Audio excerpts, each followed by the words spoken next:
सुप्रभात विद्यार्थियों। आज हम हमारी हिंदी की पाठ्य पुस्तिका वसंत भाग 3 का पाठ 4 समझेंगे, जिसका नाम है दीवानों की हस्ती।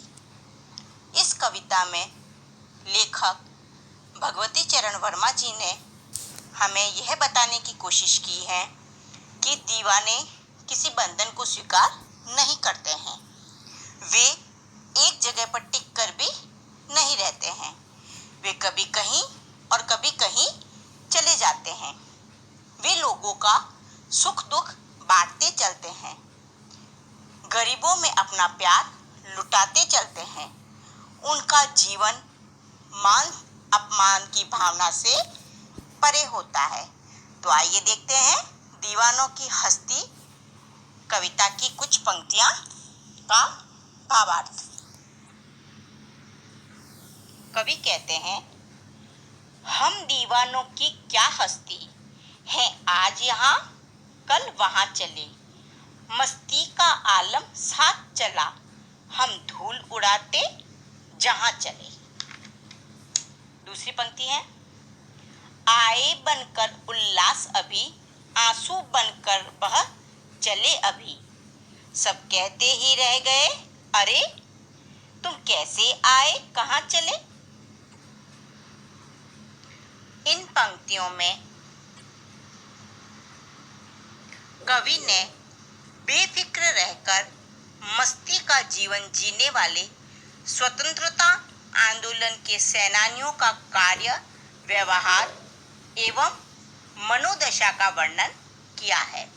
कवि कहता है कि आजादी के लिए अपना सब कुछ अर्पित करने को तत्पर वीरों का मन जोश से भरा हुआ है। इन वीरों का कहना है कि देश की महानता तथा गरिमा के सामने हमारी कोई औकात नहीं है। हम तो आजादी के दीवाने हैं। अंग्रेजी सरकार के खिलाफ नीतियां तय करने के लिए हम एक जगह पर नहीं रुकते हैं। आज हम यहाँ हैं तो कल कहीं और होंगे और जिधर भी जाएंगे खुशियों का संसार हमारे साथ होता है। हमारा यह आना जाना खुशियों से भरा होता है। दूसरी 4 पंक्तियों में कवि कहते हैं कि वे अपने आने को उल्लास बताते हुए उनकी प्रतिक्रिया का वर्णन करके हमें समझाना चाहते हैं कि आजादी के दीवाने जब लोगों के बीच पहुंचते हैं तो वहां खुशियों का वातावरण बन जाता है। जब वे वहां से कहीं और चले जाते हैं तो जिन लोगों के बीच वे रहते हैं उनकी आंखों में आंसू आ जाते हैं, अर्थात बहुत दुखी होते हैं। लोग उनसे पूछते हैं कि तुम अभी तो आए हो और इतना जल्दी कहाँ चल पड़े, तुम्हें यहाँ कुछ दिन और रहना चाहिए। आगे तीसरी 4 पंक्तियां हैं, किस और चले यह मत पूछो, चलना है बस इसलिए चले, जग से उनका कुछ लिए चले, जग को अपना कुछ दिए चले। इन पंक्तियों में दीवानों ने अपने मस्त स्वभाव, आजादी के दीवाने लोगों को अपने आने जाने के बारे में बताते हुए कहते हैं कि वे कहाँ और किधर जा रहे हैं, उन्हें भी कुछ पता नहीं है। उन्हें तो बस अपने मंजिल की तलाश है।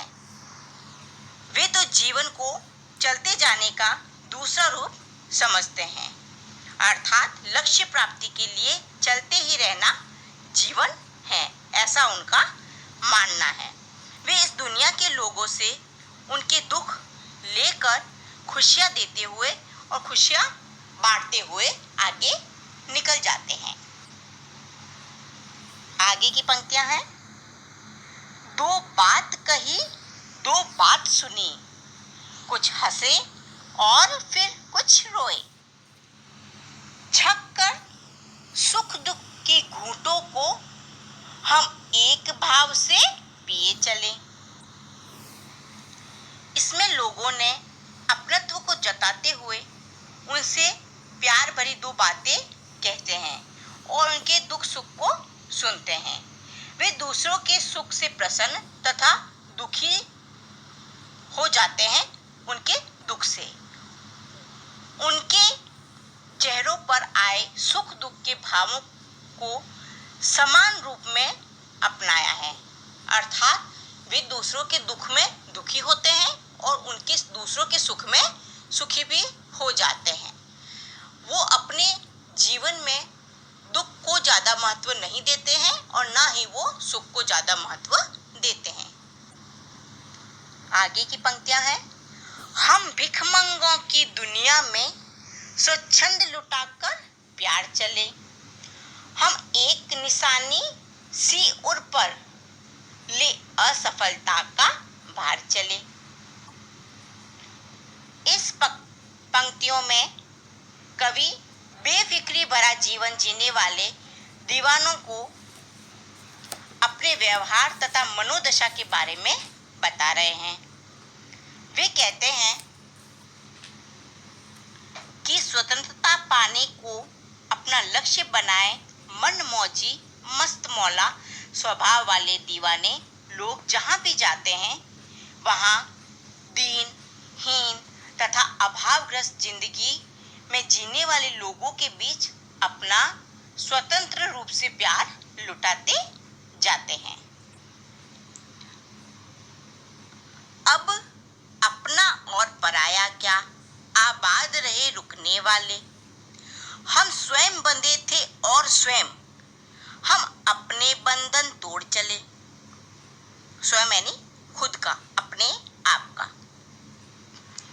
इसमें कवि कहते हैं